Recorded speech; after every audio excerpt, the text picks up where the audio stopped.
So my friend and I are driving around Detroit looking for something to do.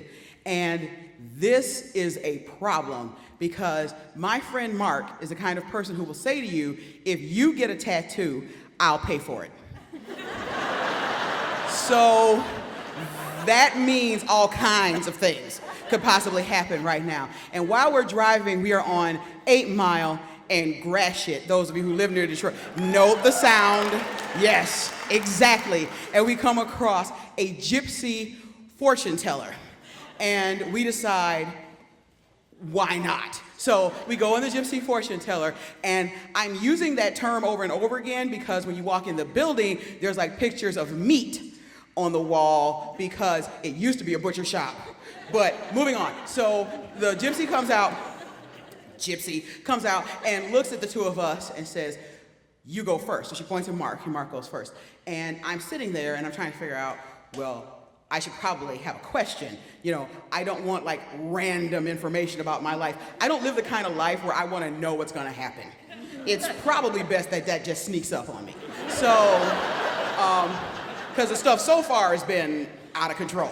So I'm sitting there and I think, well, really the only question I have is, am I ever going to find love? Because right now, I'm 28 years old and I'm not in a relationship. I lost my virginity at 26. And yeah, because you should sigh at that because Mormons lose it at 20. Okay, so I'm actually destroying the sex bell curve for everybody. So, but sitting there, I'm like, well, you know, if you're gonna do this, you probably should be honest. Okay, so I'm not really trying to figure out if I'm ever gonna find love. That's a really broad thing. I'm trying to figure out, the question I have is, will Mark ever fall in love with me? Because let's face it, I'm hanging out with him because of that. But anyhow, Mark comes out of the door and the gypsy says, okay, you're next. And I stand up, and as I'm walking towards the door, she locks me in a gaze and says, you're cursed. You're cursed. This is, you're cursed to never find love. You're cursed. This is the worst curse I have ever, your whole family's cursed. This is generational. I've never seen I haven't gotten in the room yet. I've never seen a curse like this in my life. I get in the room. I am floored by the level of curse that's hanging on you. And no cards have moved. No cards have moved. And I'm standing there, and I gotta tell you, I'm pretty excited about this because all these years I thought it was me. I thought, you know, it's like, I'm 28, I didn't lose my virginity until I was 26. I thought I was too loud, too fat, too black, too whatever. But if I'm just cursed, hallelujah, yes, that means we can fix it, you know. I am obviously a problem in search of a solution. All right, here we go. So she starts to talk to me. She's taking the cards down, and as the cards go down, if anything, the curse is going further back and getting worse. So every card that goes down, she's just confirming what she's already said. So she looks at me and she says, okay, you're uber cursed, and I can fix it. And I'm like, yes. And she says, we're gonna get some candles together, I'm gonna light some incense, I'm gonna say some prayers. Nice, I like how you're thinking. And she just starts to list all this stuff off, and she says, and I can do all of this for you, but it's gonna cost you $5,000.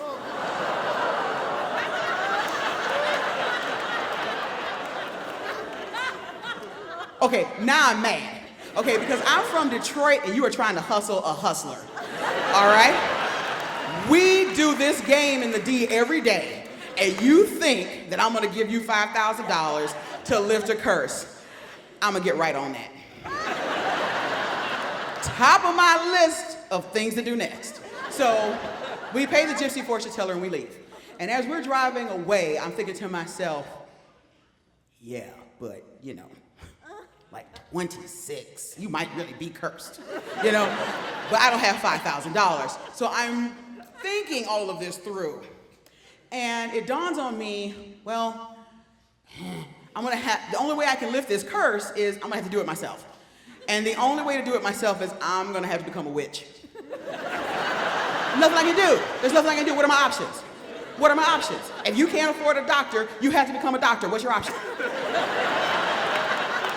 If people could afford doctors, WebMD wouldn't exist. What's your option? Right. So I'm like, fine, I'll become a witch. Now, here's the thing about me. I don't think that smart people are smarter than me. I think they read a book I didn't read. So, this whole thing has got to be in a book, right? This got to be in a book. So I start trying to find information, and the first place you go is online, right? So I've got the internet, I've got the Google, right? So I'm typing in witchcraft, hex breaking, all of that, and all this information is coming back, but I don't understand it. I can't seem to wrap my brain around how this works. So I flash back to college, and in college, if you don't know something, you take a class, right? You take a course. So I'm saying to myself, well, obviously, I just need to find like a witchcraft class. So I'm in Michigan, how hard could that be? So I'm driving around one day after work, and this commercial comes on, and it says, metaphysical bookstore, classes, Wicca 101 classes, and I'm like, perfect, but I don't have a pen, I can't write it down, so I drive over to the building to sign up for Wicca 101. For those of you who are familiar with the hero's journey, there is always an obstacle. I'd like to describe to you my first obstacle. So I walk in the bookstore, and sitting at the counter in this metaphysical bookstore is what I really can only describe him as Satan's valet. All right? This guy has jet black hair that goes from the top of his head to the back of his knees, except for an inch of hair from the part here, which is silver. Apparently, magicians can't use hair dye. So he is wearing Benjamin Franklin sunglasses. He is wearing what I will refer to as the theory of a sweater, because there really wasn't enough yarn in it to be a sweater, but he thinks it's a sweater, and I'm in no position to argue that. And this is my favorite touch to everything about him, he is drinking what I will later discover is cognac out of a Hogwarts mug.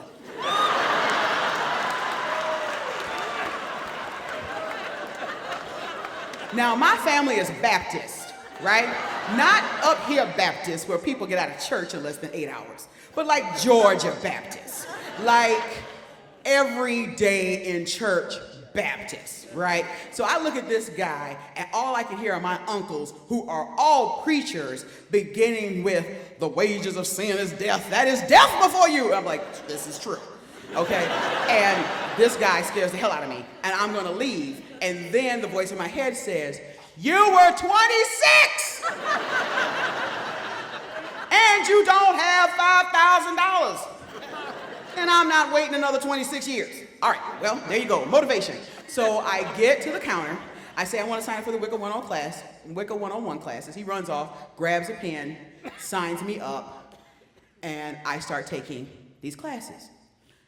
I ask him, hey, is there a book I'm supposed to read or anything? And he sort of recommends a few books. Most of them are arcane knowledge that to this day I don't understand. But one book sticks out. And I began to hang out with the community, and I began to do spell work, right? So the purpose of Wicca, for those of you who don't know, and I'm sure that's probably all of you, the purpose of Wicca is to know thyself. So it's not really about doing magic to change this out here, it's about changing you. That's the purpose. So instead of doing all this magic to make the world accept me, I start doing the work to accept myself. And I'm doing spell work for that.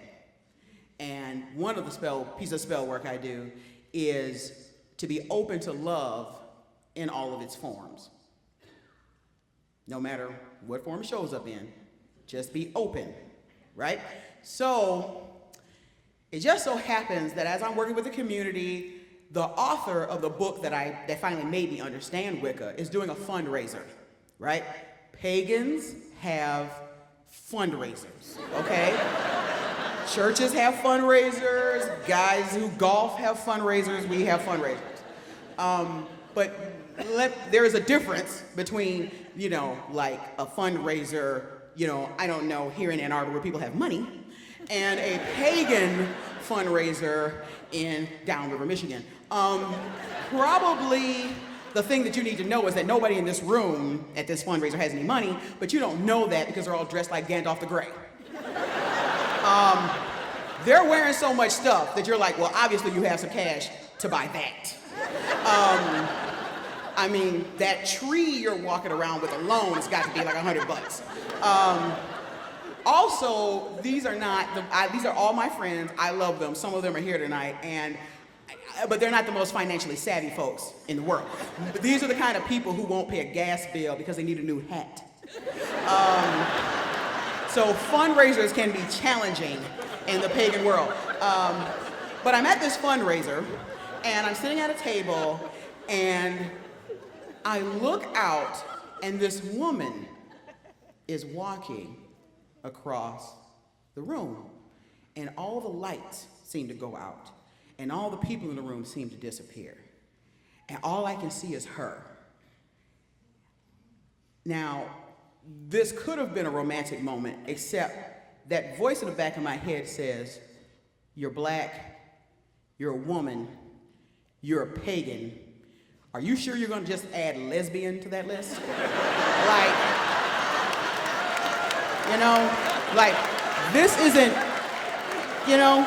This isn't Pokemon. You ain't gotta catch them all,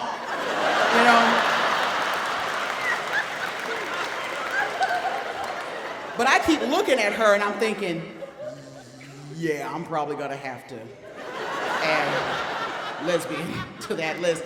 And I'm also thinking, this conversation about being gay, this conversation with my mother, is going to top the pagan conversation by a country mile. Easy. So this incredible woman sits down next to me and starts flirting with me, which I'm shocked by. I flirt back. Bell curve, I'm super shocked by that. My flirting is working. I'm terrified by that.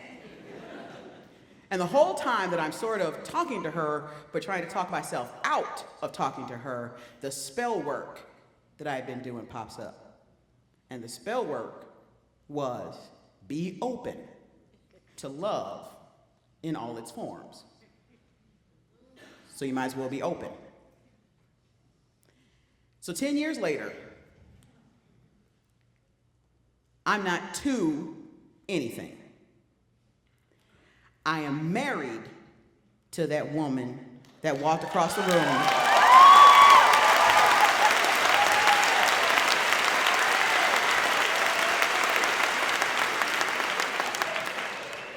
At no point did it cost me $5,000.